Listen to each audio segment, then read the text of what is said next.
మూస్తే ఎక్కడికి వెళ్తా? నా తండ్రి దగ్గర నేను వెళ్తా అని. అలాంటి దృఢ సంకల్పం ఉండాలి. అలాంటి మన క్రియలు ఎలా ఉండాలి, మన మాట తీరు ఎలా ఉండాలి.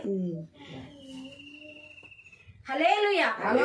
ఇక నుంచైనా మార్దాం దేవుని బిడ్డలారా. ఇక నుంచైనా సరే, ఇక మీద మన కోపం, మన ఆవేశం అన్ని తీసేసి, ప్రభువా మమ్మల్ని క్షమించు, మాలో ఉన్న ఆవేశాన్ని తీసివేయి అయ్యా, నాలో ఉన్న కోపాన్ని తీసేయి తండ్రి, నాలో ఉన్న ఆవేశాన్ని తీసేయ్యా. ఎదుటి వాళ్ళు అన్నప్పుడు కూడా తండ్రి నువ్వు ఎలా క్షమించావో అలా క్షమించే హృదయాన్ని నాకు ఇవ్వు ప్రభా. ఎందుకంటే నీ బిడ్డనిగా తండ్రి. అమ్మ మనం అంట తిట్టిన ప్రతిసారంట మనం దేవుడు అంట నిజంగా దుఃఖపడతాడ. ఇదా నేను నేర్పింది నా పిల్లలకి, ఇలానా నేను జీవించమన్నది వీళ్ళని, నేను ఎలా బ్రతకమన్న వీళ్ళని ఏ రకంగా నేను లోకానికి పంపించిన, వీళ్ళు నశించిపోయే వారి కొరకి వీళ్ళ నా ప్రాణాన్ని వీళ్ళకి ఇచ్చి, జీవం వీళ్ళకి ఇచ్చి, నా ప్రేమను ప్రకటించమని చెప్పినాను కదా. మరి వీళ్ళేంటి ఇలా బ్రతుకుతురని ప్రతిరోజు ఆయన కన్నీళ్ళు కార్వల రోజు లేదండి. ఆయన కొనుక్కోడు నిద్ర. మరి ఏసైని మనం ఏడిపిద్దామా, ఏసైని సంతోష పెడదామా? ఏసైని సంతోష పెడదాం అనాలి. అందరి చేతులు పైకెత్తాలి.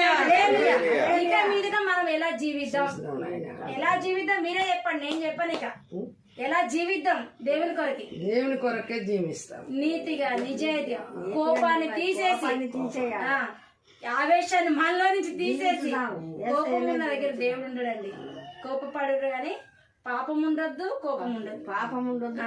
కోపపడ్డా ఆ మనిషిని క్షమించమంటుంది దేవుడు.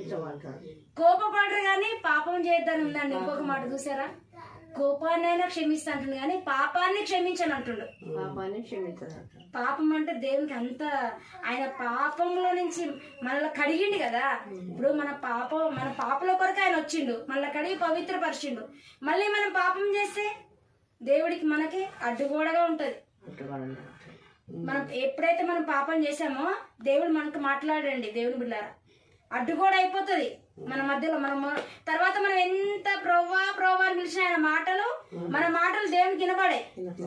ఎప్పుడైతే మనము దేవునికి సమీపంగా ఆయన మాటకు లోబడి ఉంటామో మన పక్కనే ఉంటాడు. మరి ఏసైని పక్కనే ఉంచుకుందామా? మనకు అడ్డుగోడ వేసుకుందామా? అందుకే మనలో కోపము, ఆవేశము ఇవన్నీ తీసేసి ఏసై మన పక్కకు వస్తాడు.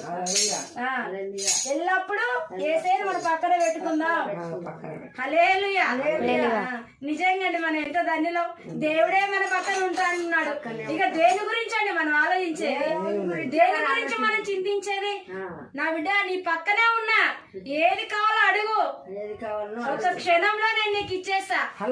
చింతించకు, నువ్వు బాధపడేకు. నేను లేనని అనుకుంటున్నావా?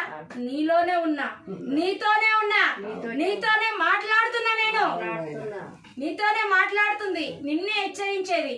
నువ్వు నా సొత్తు, నువ్వు నా సొంతము. నీకు నీ మీద ఎవరికి అధికారం లేదు, నాకు మాత్రమే అధికారం ఉంది. నన్ను మాత్రమే స్తుతించాలి, నన్ను మాత్రమే ఆరాధించాలి, నా మాటకు నువ్వు లోబడాలి. అప్పుడు నీ పక్కనే నేను ఉంటా.